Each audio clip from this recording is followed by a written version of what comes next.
Welcome to the Scholarship for Teaching and Learning podcast from the University of York. I'm Phil Martin. I'm Lucy Turner Voakes. I'm Nick Glover.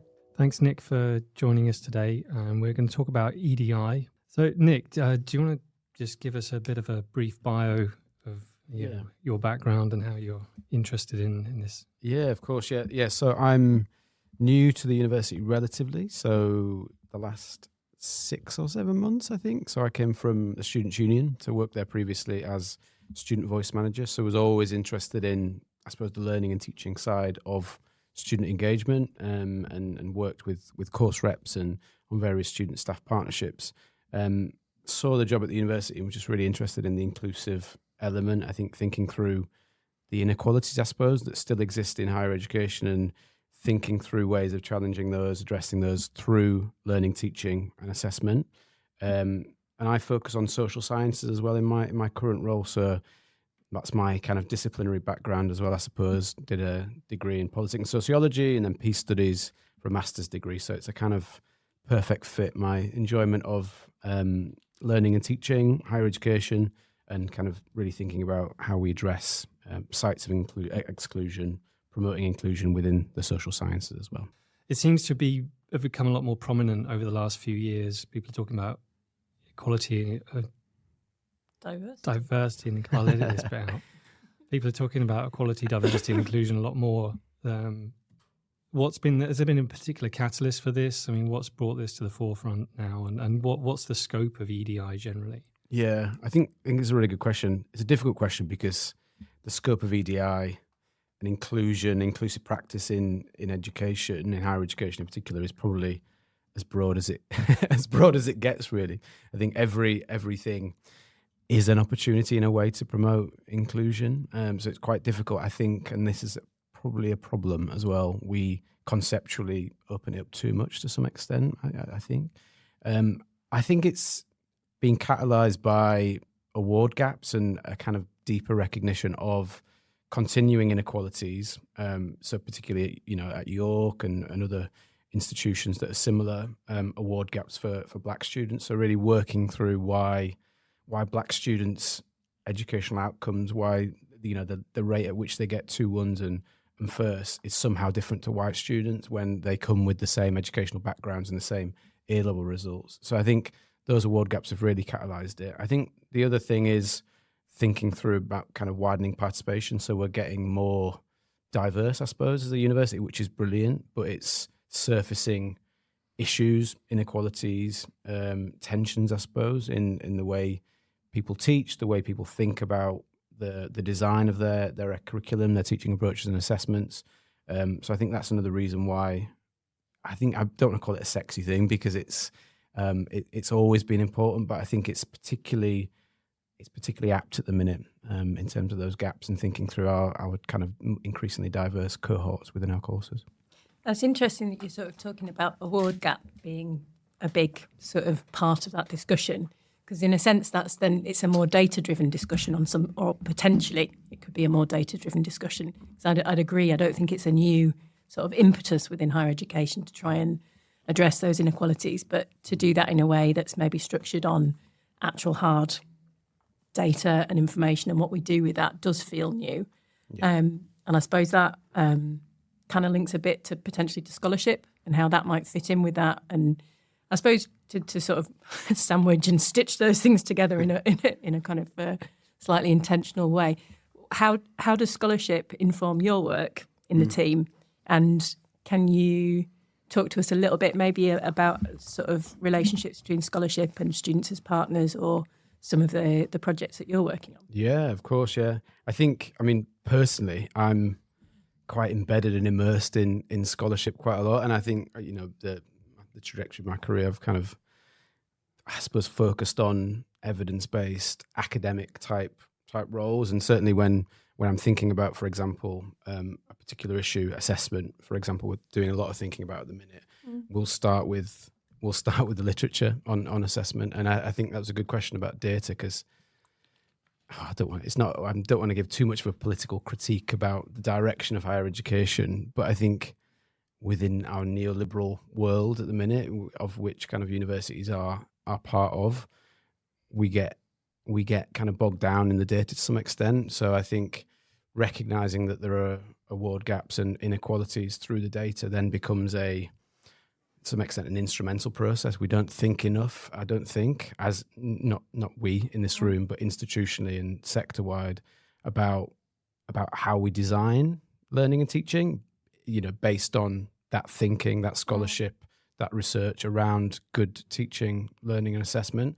Because I think it's easy to get instrumental about it, I suppose. We've got an award gap. How can we close that award gap? That becomes a kind of an outcome in itself. It becomes kind of reified in that way, and we forget about design from the point of design, I suppose, to some extent. That's interesting and nicely healthy on a kind of process, not product type approach, isn't it? About what people are actually doing. And I was just going to jump in and say on one of those points, it was, is it linked really, you're talking about award gaps and you mentioned for black students.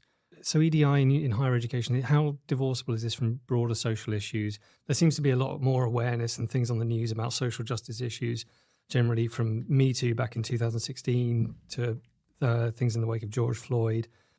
Is what's going on in EDI in terms of attainment gaps and things like that mirroring what's going on in these broader social issues?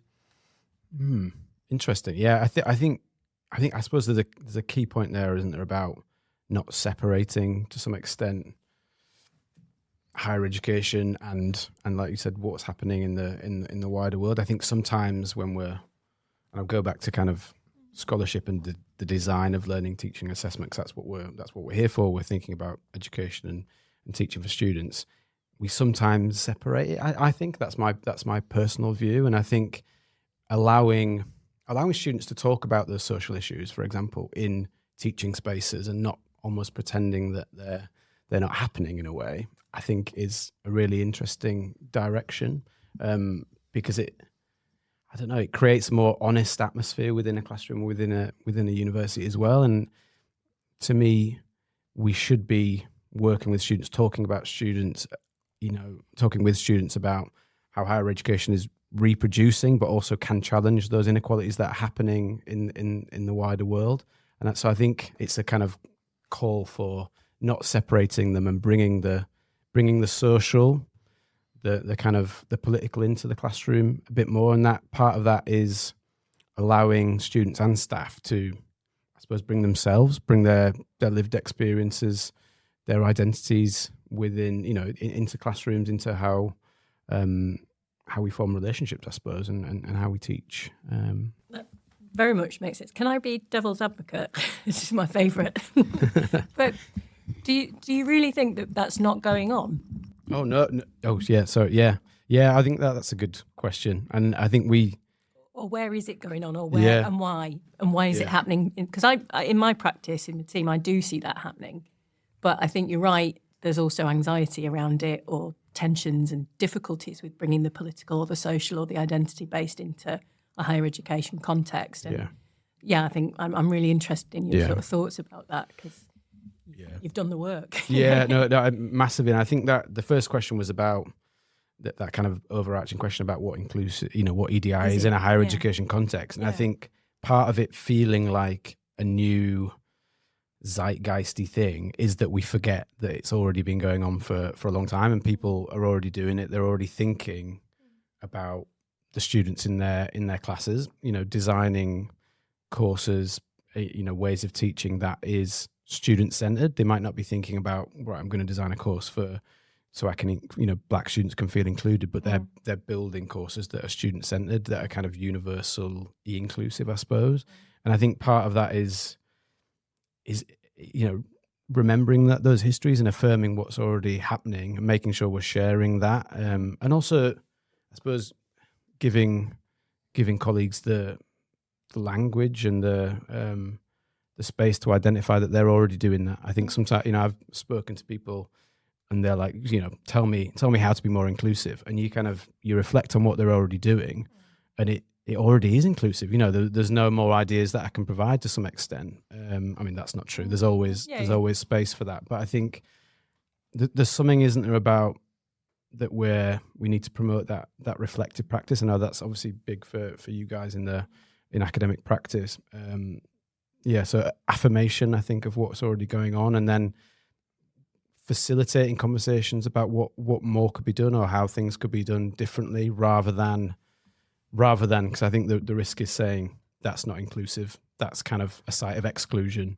And I don't think any courses at York and anyone's being fully exclusive. I think there are pockets of brilliant practice, and in fact quite a lot of it actually. Yeah, and I think that point about definitions and understandings of what is inclusive is really, like, I think there's lots of good work there, and I think a lot of it is fundamentally, and it comes out actually in the article that you shared, Nick, the Matthews one. It's about power, isn't it? It's about how do we address power in a classroom, and you know, how does that feed into your practice? What do you do about it? And that's a sort of bit of students as partners that I find quite interesting, because there's quite a lot of emphasis on equality, and expertise is another thing that's mentioned in the article. And it's interesting you talked about identity too, because I have to admit there's a bit of me that feels quite uncomfortable about talking about expertise and lived experience. While I know that's valid, I think the university has often, for me, been a space where emotions are dampened down, and actually that's quite helpful for different debates. At the same time, I understand that within those structures there are biases, exclusionary practices, which actually make that problematic. So I suppose, I don't know where I'm going with that, but it's something about how we address power dynamics and where that is in people's practice, and how understanding more about inclusivity can help us with that. I hate the word, but journey or you know, process, isn't it? Yeah. I mean, I think it's interesting that I think sometimes, I suppose, like all literatures, it's kind of the literature around student-staff partnerships and particularly how it's linked to EDI or inclusion. Sometimes, I suppose, romanticizes it a wee bit. That, you know, it needs to make sure it's tackling the challenges as well as espousing the positive outcomes that come from it, because actually it's really messy. I don't think there's always... So that doesn't come out here, and I'm really glad you're saying that, because I think that's a much more fruitful starting point in terms of getting staff on board, because I am coming at it primarily from a staff perspective. But I think acknowledging that difficulty, and the thing that was sort of interesting here was that talking about it's not a foregone conclusion what comes out of this. I thought that was really productive as a sort of key aspect of partnership, that, you know, if you think you know what the outcome is, it's probably not a very good partnership, or it's not a very sort of fruitful relationship, if you like. Just for reference here, we've got the paper we're looking at is the 5 propositions for genuine students as partners practice, and we'll put a link to that below the podcast. But what did you see, Nick, as any kind of, are there any metrics we can use to determine what are the causes of some of the things like deficits and things that we're trying to fix, and where we're actually going, what we're trying to achieve, how would we know when we've, you know, improved accessibility and inclusivity within our courses, and you know, how are we measuring gains that we've made? It's a really good question. Obviously the university institutionally has I suppose quite an ambitious strategy at the minute, target to kind of close all gaps. I think that's an interesting thing, because obviously we've got particular gaps for Black students, for example, that we talk about probably the most, disabled students. But I think the university is starting to talk about it in terms of, I suppose, that universal design, you know, universally inclusive element where we don't want gaps for anyone, which is quite interesting. I think importantly ambitious, but quite difficult to measure and achieve. So I think it's an important question. I think for me it's a broader question, and we've spoken about it before, Lucy, about how we evaluate teaching and the impact of teaching, learning and assessment, and how we're designing courses on students. Is it just that they're getting 2 1s and first? That seems like an important metric that is obviously used by the university, by the sector, and is kind of connected to those, I suppose, regulatory elements like NSS and the Office of Physician stuff. And QA. But I think from my perspective, partnerships and involving students makes us think about a different way of evaluating. You know, if a student gets a 2-1, but they report kind of forms of empowerment or feeling like they belong on a course, or just being happy and confident, presumably that's an important metric as well, but we probably don't talk about that as much as we do whether they get a 2-1 or whether they've kind of continued, whether they've stayed, because they have to continue and want to stay here in order to get their degree outcome. So I think it's about challenging those kind of, I suppose, the metric-driven way we evaluate student experiences, but also our teaching, learning, assessment. I think, so going back to that from the staff perspective, if a course, for example, there's a gap or people aren't, students aren't getting 2-1 and first as we want them to, does that necessarily mean there's a fundamental problem with the course? Maybe not. So we kind of need different ways of evaluating that. I would say that involves teacher voice, as well as student voice. Have we got an idea as to what some of the causes are of so if we take something like the attainment gaps, and we'll hopefully lead this back to students as partners in a minute, but if we go back to the race-based attainment gap, for example, is that something that's linked to broader social issues? For example, we know that there are wealth gaps between ethnic minorities where, accrued wealth over generations means that has impacts on social mobility and things like that, and who can go to university, and we've got university education becoming more expensive. Are these kind of issues, these seems to be like kind of a potentially complex web of causal issues underpinning attainment gaps, for example. Yeah. And if we go in and say, well, we're going to look at academic outputs, is there a chance that we're not addressing things that are, and maybe they're not things that we can fix at university level? Yeah, I was just going to say, is that the role of a university? Because I think a lot of the role of the university is actually a political role, which has been, and without, again, getting too much into my kind of personal opinions, which has been neglected. I think a lot of the legwork that universities are being asked to do is political work. Now, I don't say that you shouldn't have a political commitment within your practice in learning and teaching, but I don't think universities, and I hear this a lot from staff, can be the only site of change for those things. I know that's not what we're suggesting, but I think there is some quite strong sidelining from the current administration, both in terms of saying, number one, universities are responsible for making this change happen in terms of award gaps. Number two, they're a problem because they're kind of hotbeds of wokery. So, it's kind of damned if you do, damned if you don't, slightly on that. Yeah. Is that where you're coming from, Phil, or have I not?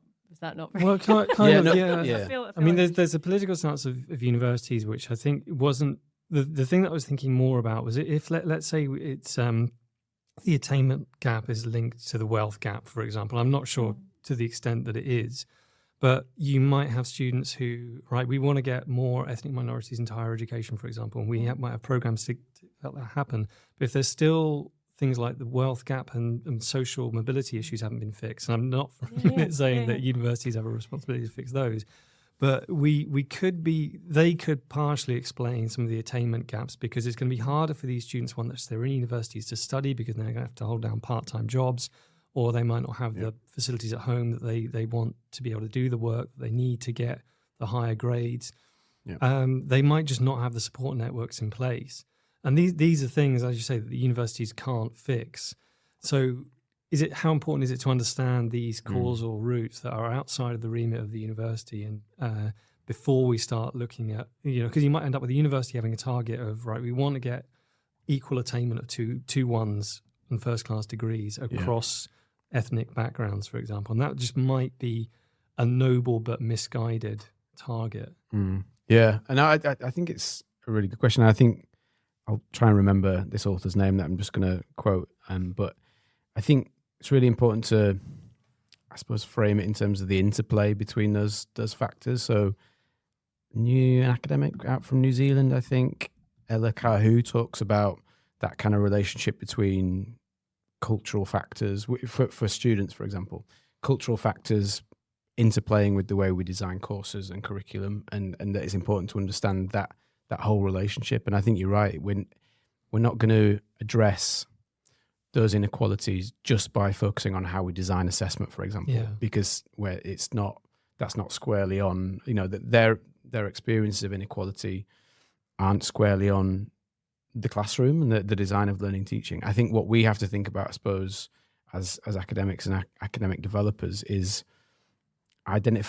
making sure that we are addressing it within what we've got, within our gifts, which is to make sure we're designing curriculums that do allow that space for students to feel empowered, but also to some extent reflect their experiences, and reflect the kind of diversity of our student cohort as well as the kind of world outside. But I take your point. I think, going back to Lucy's idea of what the university is, I think we should also be producing, through the way we design courses, but also through the way we kind of contribute to the socialization of students, producing critical citizens, right? That should be the purpose of universities as well. So they do become the next, hopefully not the next, what's the kind of term, wage slaves, but people who do critique the status quo and do go on to work in jobs or within academia or other employment sectors that for want of a better phrase, the university's phrase, kind of contribute to that public good. We've got that as a kind of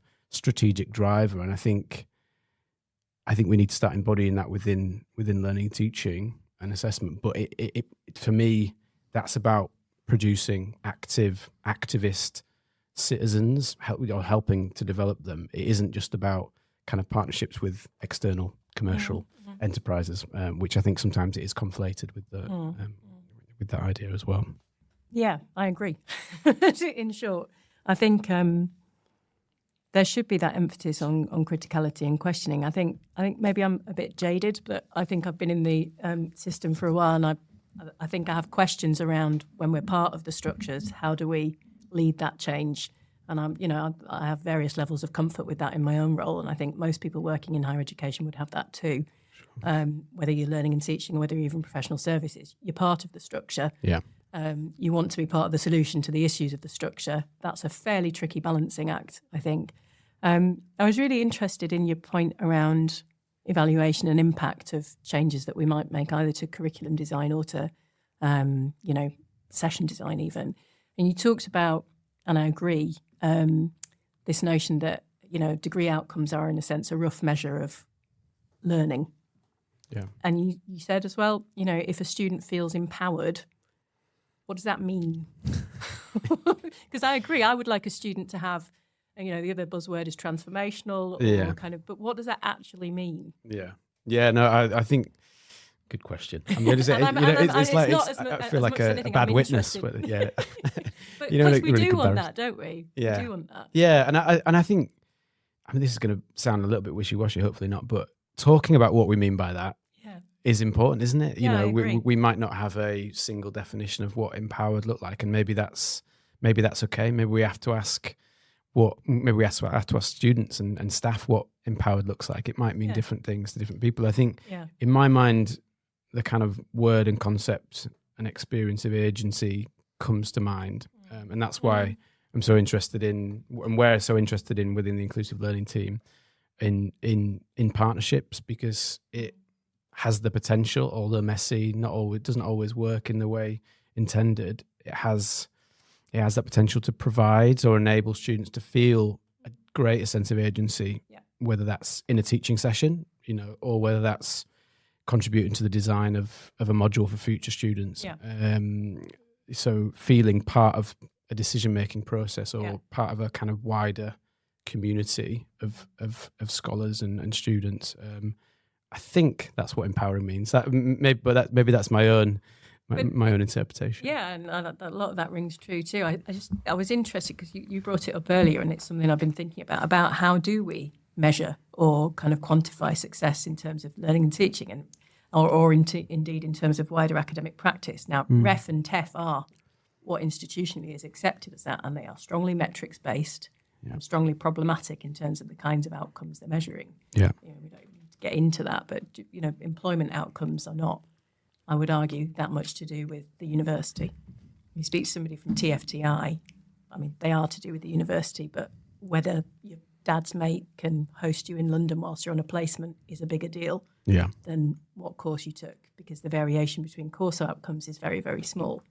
So this is kind of where I'm getting to with, if we work within these institutions, how much is, again, dare I say it, realistic to push for in terms of change? And I think you're spot on with evaluation mechanisms. Yeah. And we talked as well the other day around Athena Swan, which I think is a really useful framework for starting to talk about inclusivity. Yeah. And it was set up as an initiative around gender equality, wasn't it? Yeah. But I suppose it's getting, and it comes back to frameworks and language, doesn't it, as well? It's shared frameworks and language that come from the sector, which then help us self-assess how well we're doing. Because I think the point about metrics is they're rough tools. Actually, I'm more interested, as you sort of were pointing out, to more qualitative stuff. So whether that's student responses or accounts of learning experiences or staff kind of giving case studies of what they think is good inclusive practice, and that being part of a submission, for example, for Athena Swan. Yeah. I think that's got some genuine traction. Yeah. So I suppose I'm just interested in those sort of, meso-level institutional stuff. And I'm with you. I think it's difficult, isn't it? I suppose you said you were jaded earlier. I think it's come. We might edit that. No. Let's just see how that goes. But I think it's important, isn't it? Maybe because I'm quite new to it. You kind of feel like there's micro moments and ways we can resist even within a certain. I'm not saying I love the university in many ways. We're a neoliberal institution because we're part of a sector that is, and part of a kind of political climate that is. But I think there's ways to resist that, and maybe one way that from our perspective is through thinking about different ways to measure quality in terms of teaching and students and staff's experiences as well. Challenging the way we do SoTL, for example, and challenging that kind of metric drivenness of the way we think about quality courses. Say more about challenging SoTL as the years prick up. No, just reading the paper. I think I've forgotten the title of it. Reading the paper that you guys the knowledge mobilisation strategies. That's right. Because I thought again a bit of a mouthful, isn't it? Yeah, but I thought that was really interesting about. And it's to me, this word deliberate comes up a lot from me in my practice and our team as well. Just thinking deliberately about how students can be involved within I have to say, SoTL. That is what academics do. They are deliberate thinkers. So this is where I have a bit of an issue, because I don't think there are people not thinking deliberately. I think that's exactly what they're doing. So I think, why am I so antithetical? I feel a bit out of it, but I think it's because, there's an implication that people aren't doing it, and they are doing it. Yeah. But I don't know, why is it not coming through more? Yeah. No, completely. And we're on the same page, I think. Maybe just I'm just on different levels of jadedness. Yeah. But I think it comes back to when we were talking about earlier about naming it as inclusive practice. Yes. People are already doing it, and you're right. We need to be the types of people within our roles that say you're already doing it. Yeah. Not coming from that deficit model of you're doing SoTL wrong because you're not involving students. Yeah. It's okay not to have involved students in the past. That's fine. It's an emerging area, isn't it? There'll be lots of times when it's okay not to now. No, exactly. But what's interesting is that it's you're right. It's got a profile now, maybe in a way that it didn't before. And I think there are moments that have political and kind of institutional weight behind them. And you're right. I would see it as the role of people in developmental roles to support that and kind of get it moving more. So, I think, scholarship, if the point here is that if it's done well, it should be taking into account student perspectives, isn't it? Yeah. It should be this democratic, shared teaching commons kind of thing. What did people think of what I read as the sort of main argument here around the sharing and the translating is underdeveloped versus the involving students as, co-creators of SoTL projects. Do you do that in your practice, Phil? Do you talk to students do you say, I've designed this lesson this way because the literature says it's good? Or do they talk about conversational scholarship, which I found really interesting? Actually have done in the past, but I think it's, this is one of the things I've wondered before about how many teachers, lecturers actually talk to students about why they're doing things the way they are doing them. And that might speak to experts in their field who for them, the knowledge of their field is the primary concern, and it's less about the learning and teaching process, and whether that's, connected to carrying out their own scholarship or doing scholarly informed teaching. I often wonder why there's not more bandwidth of each module that students take, for example, where given over to how to learn the material that we are telling you. And instead, I'm just going to stand here and tell you about stuff. I'm going to talk to you about the Reformation for 2 hours, and what you take of it is up to you. So they do that now in schools, not just the Reformation bit. My son has just gone into secondary, and he had a pre-induction pack, which was all about growth mindset and all about learning to learn. He would not go near it. So I read it and went, this is great. This is really useful and that's a kid from 2 academic parents in a very supported household. So again, I am literally come across as really jaded, and I'm not. But I think there's a connection with your point around articulating what we're doing. And my view and my experience is that academics are extremely good at making deliberated decisions, sometimes less good at articulating the rationale for that with students. Yeah. So I think you bang on with that. How many of us actually in our kind of standard practice go, I did this because of this. Yeah. I'm seeing it happen more and more, but I don't think that's standard practice. And that would be such an economical way of kind of opening up and kind of removing that fourth wall between students and teachers. Yeah. And just to loop it back to inclusion, that I think, and it goes back to that definition of, I think sometimes we conflate inclusion with accessibility. So, and usually then academics, people designing courses then think about it solely in terms of assessment. But a simple thing about sometimes, I'm We're both going to start I just saw Lucy at the kind of, no, I'm joking. Where was I going with that? So I think that thinking about how that deliberate communication about, choices that you make within, whether that's a teaching approach or why you going over a certain, bit of the curriculum in a certain week and in the way you're doing it, why are you making me work in a group, for example, that does have an inclusive element because I think it's probably within, research has proven that for certain groups of students, that is going to be really helpful to have that rammed down your throat in a way and to make them connect the teaching approach with what they're learning or how they're being assessed has the potential to contribute to, I suppose, more effective learning. And I think assessment is a really good example of it. And again, my own positionality is I'm not a teacher. I've not come from that kind of academic or teacher background. But I think to me, it seems like assessment is one of those spaces where we don't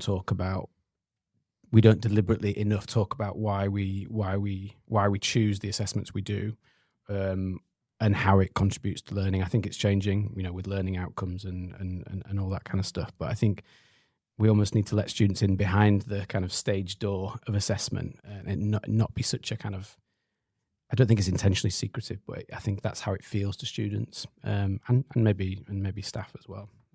That's interesting. So one reason why they might not do that is they might not be aware that it's useful. What might be the other reasons for not including that learning about learning or being explicit about assessment? I think probably it's just time pressures. And I think if you're teaching a course and you have a set amount of material to deliver and you know that it's important not just to get through it, but for students to feel that they've been exposed to it in a meaningful way and they feel prepared for, whatever's to come in terms of assessment or whatever's next. I mean, that's the preoccupation. And it's like when any of us start the day, you have a certain amount of things to do and you know that some of them are important, but they are crowded out by the immediate concerns of the detritus of the day. But you just have not that, module diets are full of detritus. I mean, you have to get through some really interesting and valid stuff, but it subsumes everything. And it's hard to carve a space out, I think. Yeah, definitely. Yeah, and I think, I suppose that's how it interplays. The kind of relationship between, I suppose, policy and strategy and students and staff, isn't it? That space needs to be found from somewhere and facilitated, probably through institutional measures rather than, and that's the problem, isn't it? Rather than people going above and beyond or just adding to their to-do list. It relies on that at the minute. But that's why I was really taken by the conversational, because actually that's realistic. Again, she says, which is such a, God, I'm so not used to playing this kind of dream crushing role. It's just, I'm really feeling uncomfortable. But I suppose you could, and some departments do introduce, an embedded skills course around how do you approach an academic essay? What are the expectations here? You could have a starting session where you say, this is what I think a seminar is. Do you think it's that? Shall we reach some kind of shared agreement on what it might be usefully? But you can really easily slip into a session. The reason I chose this task is this. It worked last year really well, and this was the feedback I got. Yeah. I'm not sure about this. I'd really welcome your feedback on it after the session. And it's that, for me, I suppose, coming from the practitioner kind of angle, those things feel, it's like you said, micro moments of resistance to a model. And actually they're useful for students, and they're quite uplifting as a pedagogue as well, because you feel that you can actually make a little difference. So I think there are bits we can do around it, but I think there's also constraints around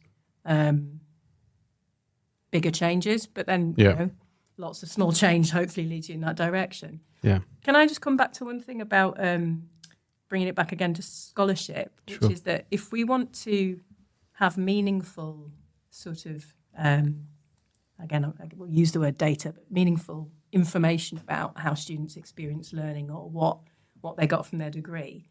One thing that strikes me is there seems to be a paucity of longitudinal studies in SoTL. And there's a reason for that, is that they're not funded. So there's also sort of research methods issues that stop us getting that kind of data. So if you want to do a really good longitudinal study, you've got to really kind of show people why it's important to turn up in 5 years' time. And I think if the information I would really value from students is 5 years after they've graduated.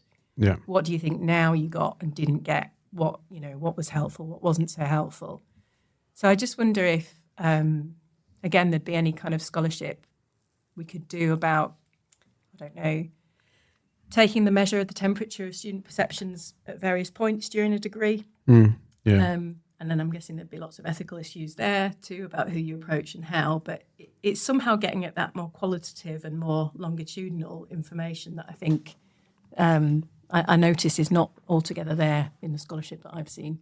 No, I think you bang on with saying it's about funding, isn't it? Because if we work in a university way on a kind of year by year, for example, I've led on the Learning and Teaching Fund distribution and facilitation this year, which is kind of new, or a new, I suppose, bringing together of old funds post-COVID, and we kind of very much have worked on a yearly basis. It probably squeezed into 6 months now, actually, because they got given their funding in January, February, and will have to have spent it to some extent. Well, no, not to some extent. They will before the end of July, with the end of the financial year. That was a bit of a boring thing, but I think it's relevant. It is relevant. We were looking for scholarship on inclusivity as well. Yeah, so exactly. So I think it's kind of a plea, isn't it, to think we have to kind of have a funding model, within or a process that allows for that longer piece of work. I think other universities, from what I've seen, are able to do that.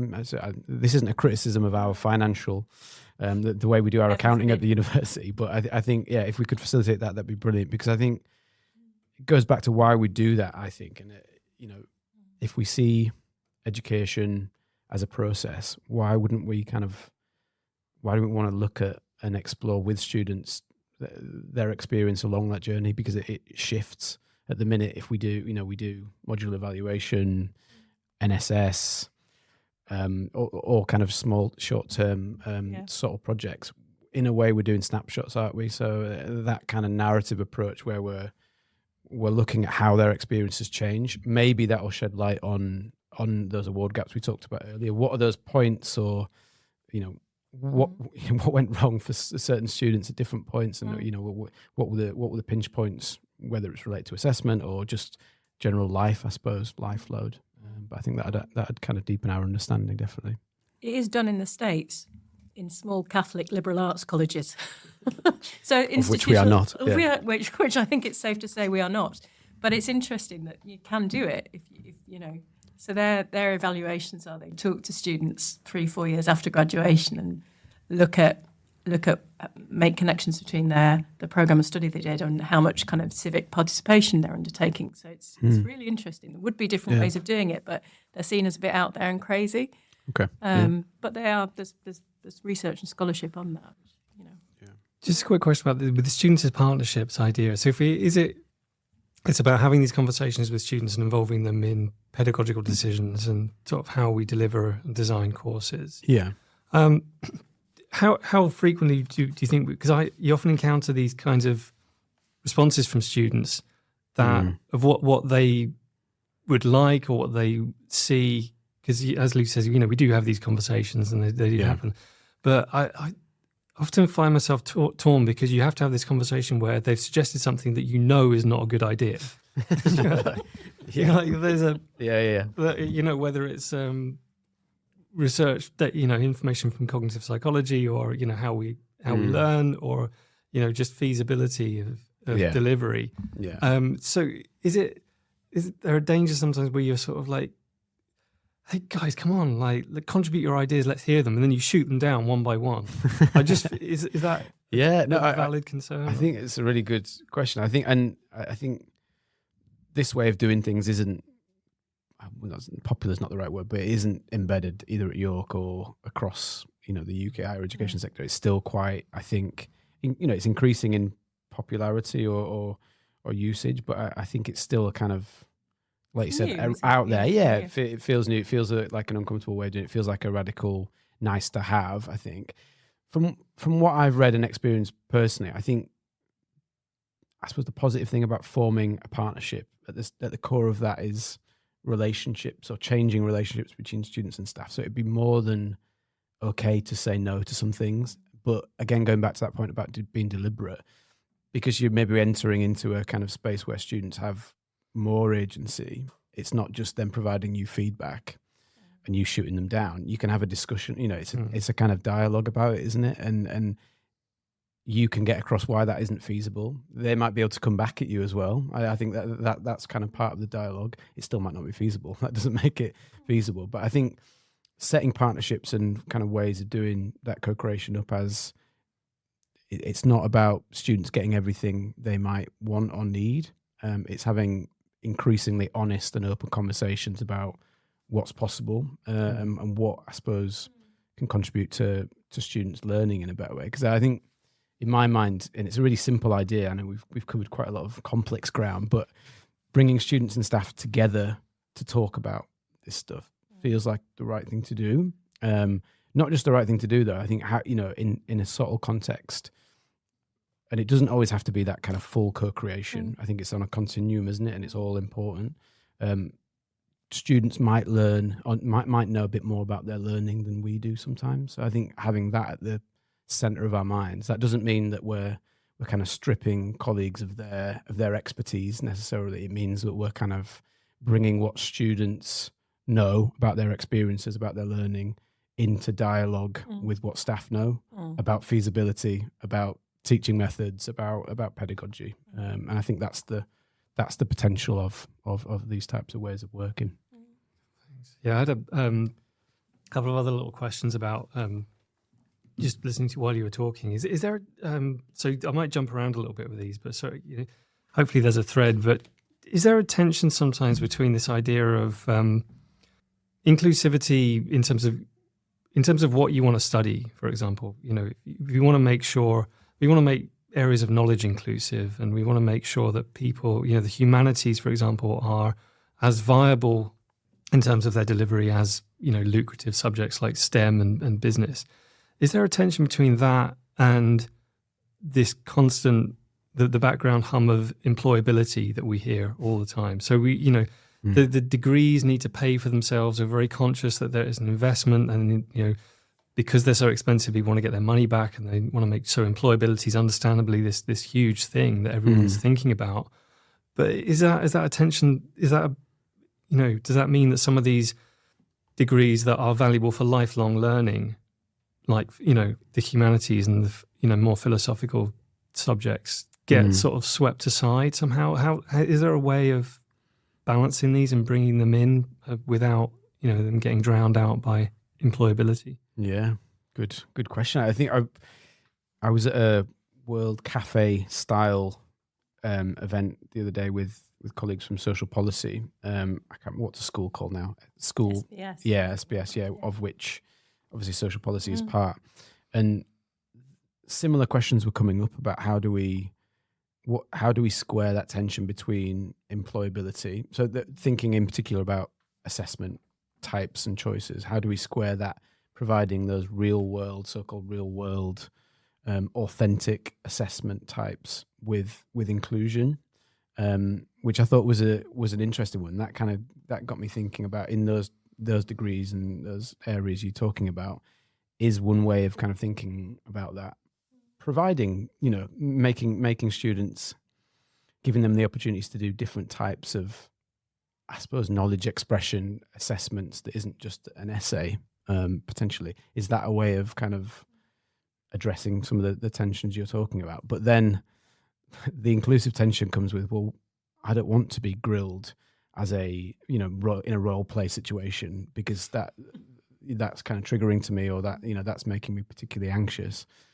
So I think it's the tension between the types of courses, a kind of omnipotent discourse of employability, which I think you're right. If that's what I'm kind of understanding your question to be, I think we should challenge that. But then squaring that with questions about accessibility and students' anxieties as well is an interesting one.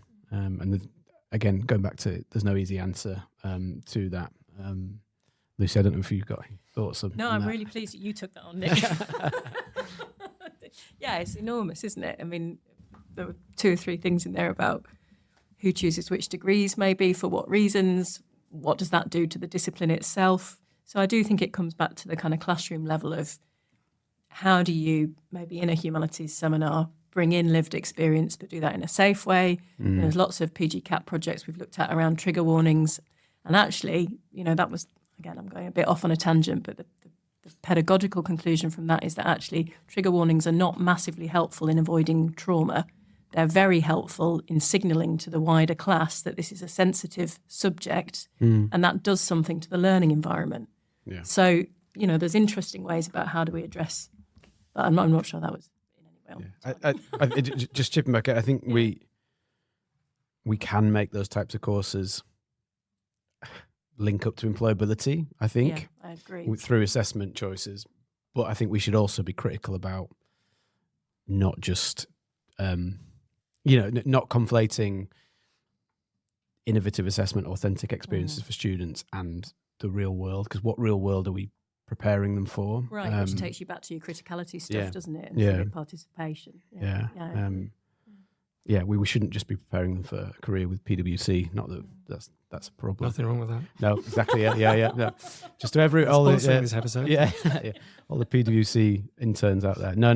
But it's just about diversity, isn't it? We should be preparing students for different sectors. All right. So here's a question then. If we thinking about all the things that we've covered, talking about like the cost of all these issues, the cost of university degrees, attainment gaps, diversity issues, and everything else. Oh, and the other thing I think worth commenting here is metrics, whether they're good or bad. And we heard about a lot in the literature about how they're not fit for purpose or they're misleading and things like that. What would a higher education system look like? Oh, good. We can be positive. What would it look like if we were starting from scratch and we didn't have a lot of legacy baggage? We could design a system that was people could study and learn in ways that we know is effective and we know contributes to society. All these naive and idealistic sounding things that we. What would it look like? Would it be free? Would it be like Scandinavia? Do you want to go first? don't all jump at once. I think fees does make a massive difference.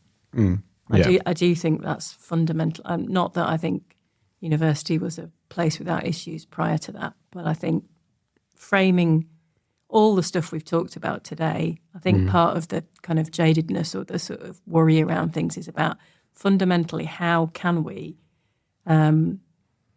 prioritise learning and inclusivity and democratic education in a system where we frame students as consumers. I just think that's what we're dealing with. And I think there are things we can do, but that, for me, that's probably a real sticking point. Again, I've been in Nordic education systems and it is different. It's qualitatively different if you don't pay. My partner did a PhD that he never would have been able to do in the UK. Came from a single parent working class family, first in families university, was at university for 12 years, which even by Finnish standards was quite a long time. He enjoyed it.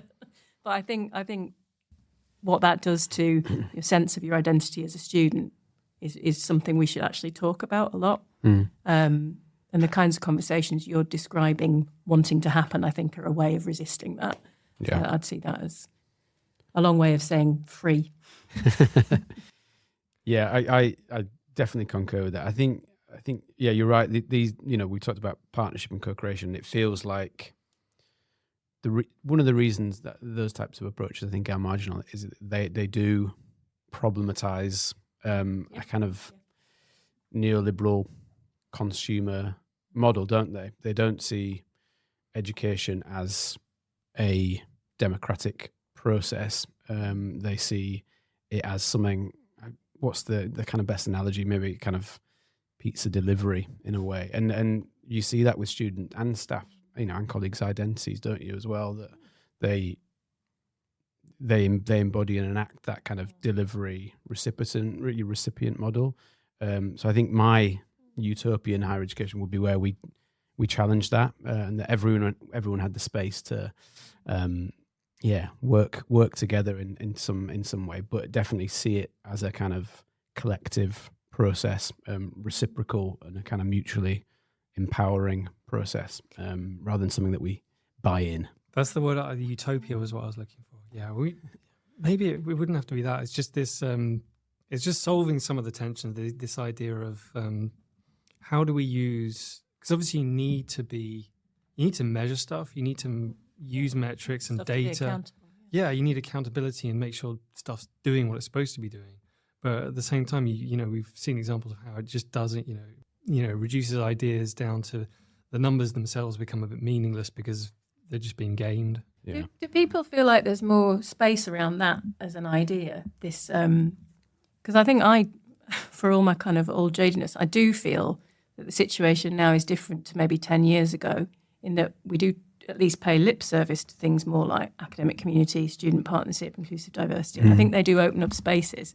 But again, from a self-critique, I'm always wondering, is that just because I'm in full-time employment now, where 10 years ago I was on temporary contracts? Yeah. So I feel like maybe there's been a bit of resistance and push the other way, but I also get, lots of sort of, I'm aware of a lot of people who would strongly question that and say, it's not enough. Yeah. I think it's about making sure that these concepts and ways of working aren't hollowed out, right? And partnership, for example, we see it in kind of university, not our strategy necessarily, but in university strategies across the sector, we do partnership, and you kind of look into that and it's like, do you really? I'm not, it's conceived differently, and it's more of a kind of tick box, having course reps, really important, brilliant, doesn't constitute a kind of strategic approach to embedding partnership within learning and teaching. Yeah. And I suppose the same with inclusive practice as well. If we're kind of wholly inclusive, what does that mean? We need to be careful not to hollow it out and just conflate, everything, EDI, and just accessibility, thinking about it really holistically and kind of critically. But that's difficult within the current climate. But we're, making podcasts about it is a good step at a time. Exactly. And what about you, Phil? Yeah. Before you're getting away with that, what would your educational utopia be? Oh, I don't really have one. Okay. I'm just just fishing for ideas. I'm just here to ask the questions. No, I don't know. I mean, it would be I I genuinely have no idea. I mean, I think it's stuff's going to be paid for, but it can't be prohibitively expensive.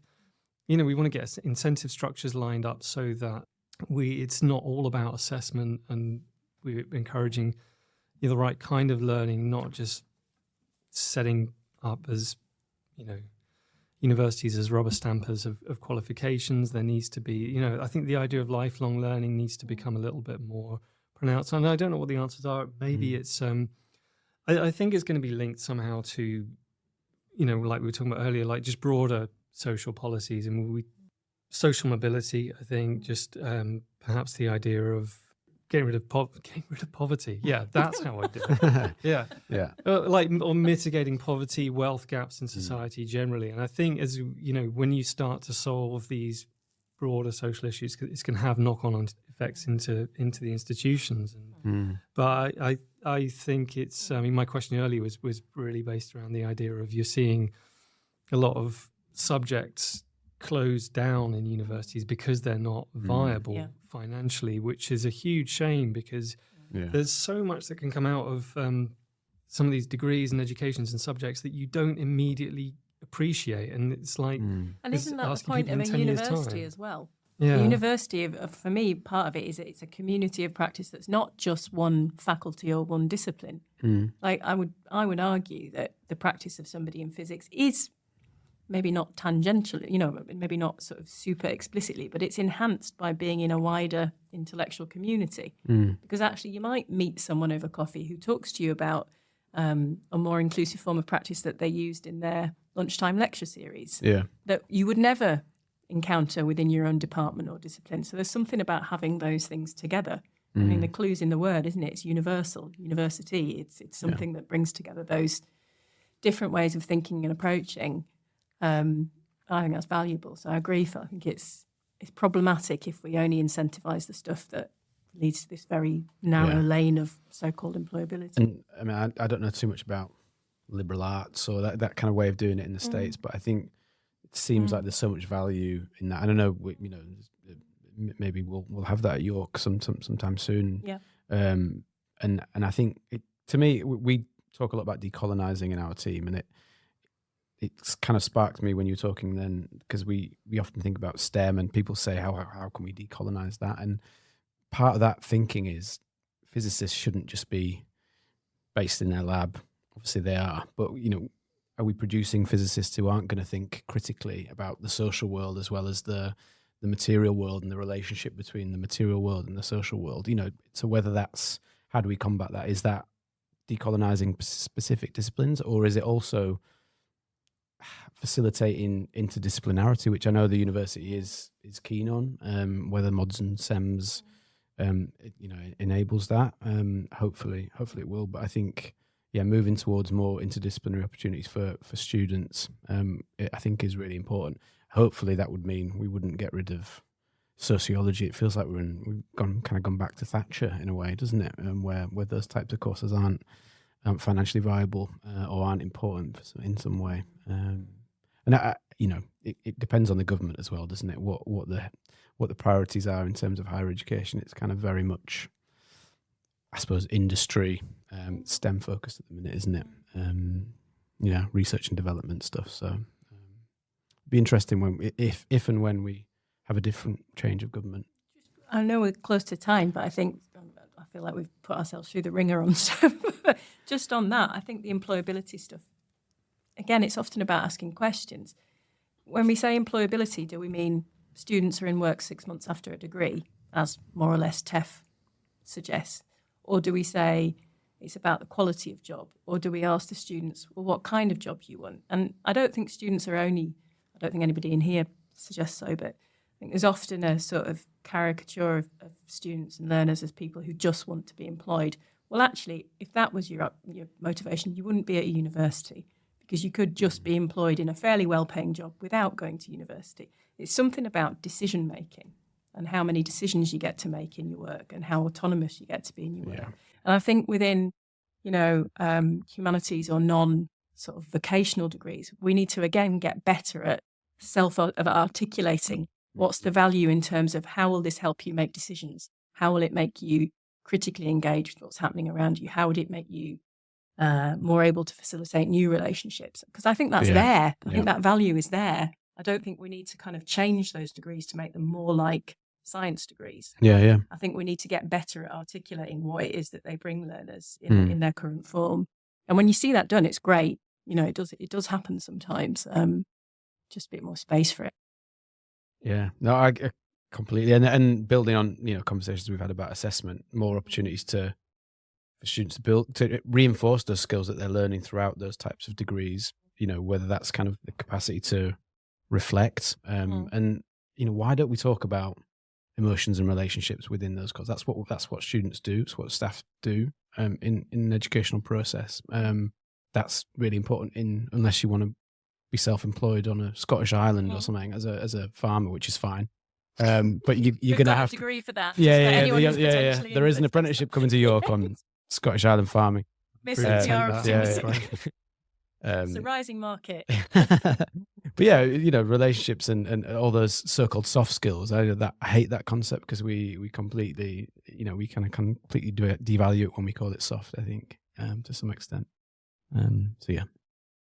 Well, we've dragged you all over the EDI landscape.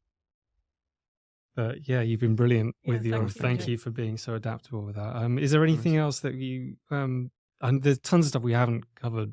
We only briefly mentioned decolonizing and things like that. These are probably huge conversations in their own right. I mean, is there anything just immediately within your remit that you wanted to cover before we time out?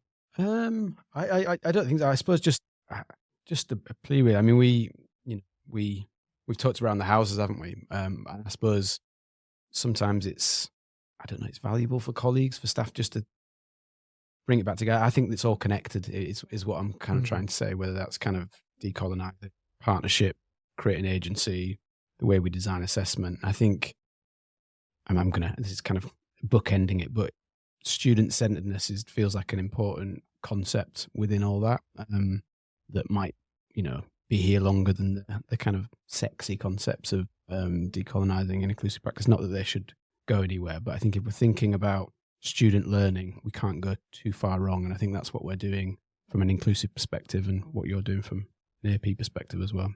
Agree more. Great. Okay. Thank you, Nick. That's been really great. Is there anywhere people can go to find more about EDI or specifically what you're doing at York? Yes, we do have a website. Yeah. We do have a website and a toolkit. I'm just trying to find out what is the. I think unlike our team, if you Google it, it comes up, Nick. So yeah, it is. Yeah. Yeah. So if you Google inclusive learning at York, then you should find our toolkit. And the email addresses. I'm more than happy to have conversations with colleagues as well. Brilliant. Okay, we'll link to important bits below. Thank you very much. Peace out. Thank you.